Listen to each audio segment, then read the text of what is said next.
when Imam Muhammad al-Baqir, who was Sadiq's father, when he was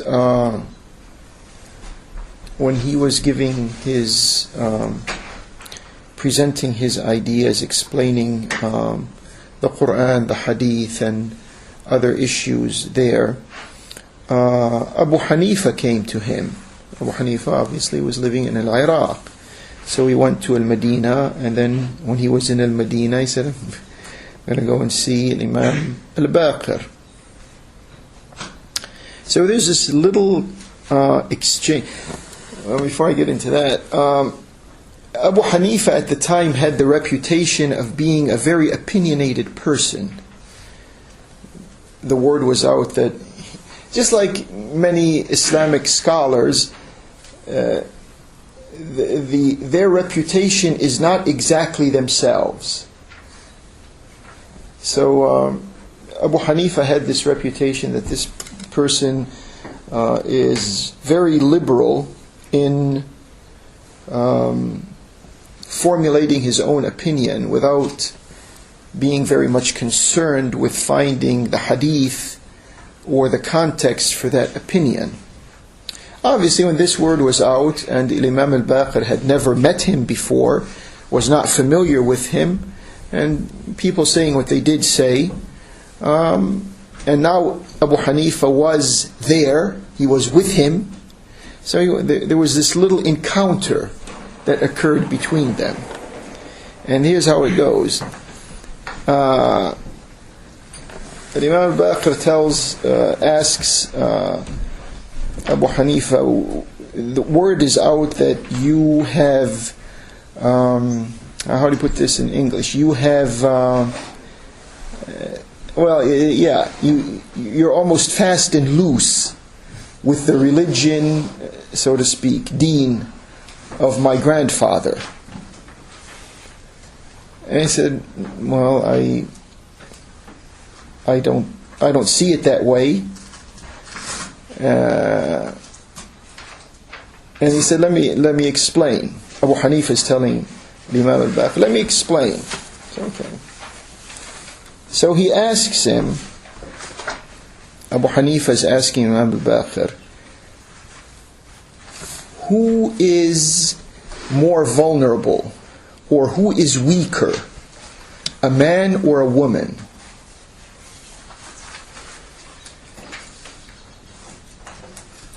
And then Imam al-Baqir says, a woman.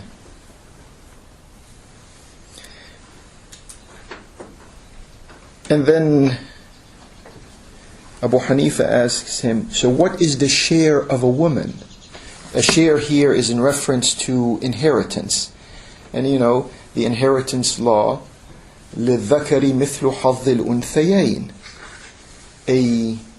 A man has 2 shares, and a woman has 1 share.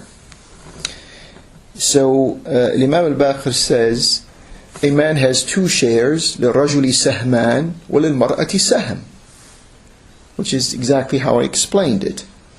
Then Abu Hanifa says, and this is what your grandfather, in reference to Allah's Prophet, and this is what your grandfather says. And if I was to use the expression to play fast and loose with the concept that right now we're talking about,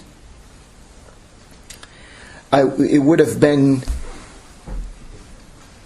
rational, logical, reasonable, because all of these accusations are against Abu Hanifa. This man is highly opinionated. He just focuses too much on his mind. He's neglecting. He said, if I were what I'm accused of being, then it would have been fair for a woman to have 2 shares because she's the weakest, and a man to have 1 share.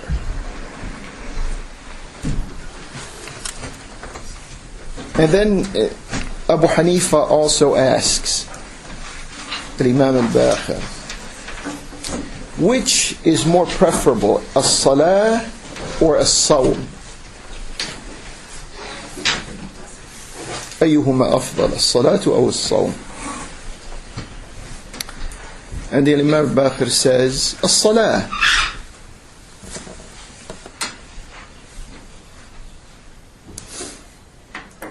And Abu Hanifa says, and this is what your grandfather said. And this is, by extension, what we all know. And if I was playing fast and loose with issues as the false reputation about me is,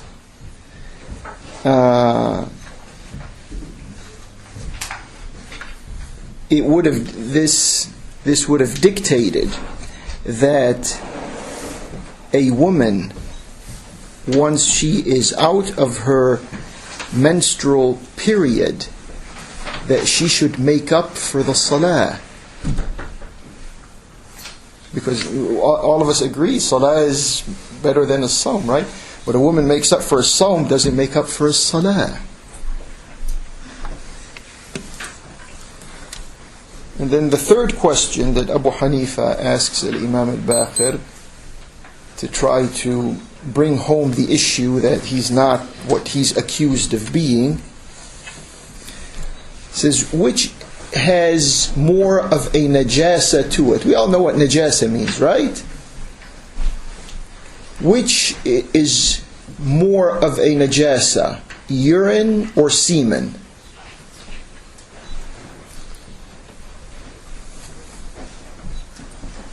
And then Imam al-Baqir says, the urine is. And then Abu Hanifa says, and this is exactly what the Prophet and what everyone else, myself included, agree upon.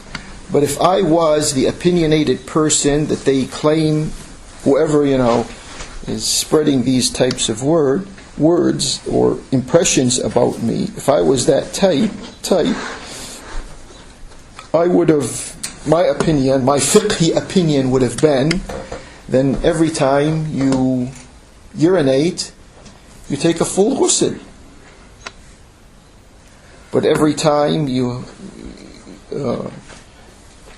have conjugal relationship, you only make wudu. So when Imam al-Baqir heard this, he went up to him, he hugged him, and he kissed him. Which goes to show you that among the ulama and scholars, there is a respect for the opinions. Excuse me, let's take the word opinion back, because in this context, Abu Hanifa and the word opinion, they confuse the issue. Ulama respect themselves for their intellectual ijtihad. There was no, if you listen to today's uninformed Muslims, you'd think that, these characters are some type of tension or even hatred among them. It's not the case. History doesn't tell you that this was their relationship. And this is just one sample that demonstrates that did not exist. It exists today, but it didn't exist then.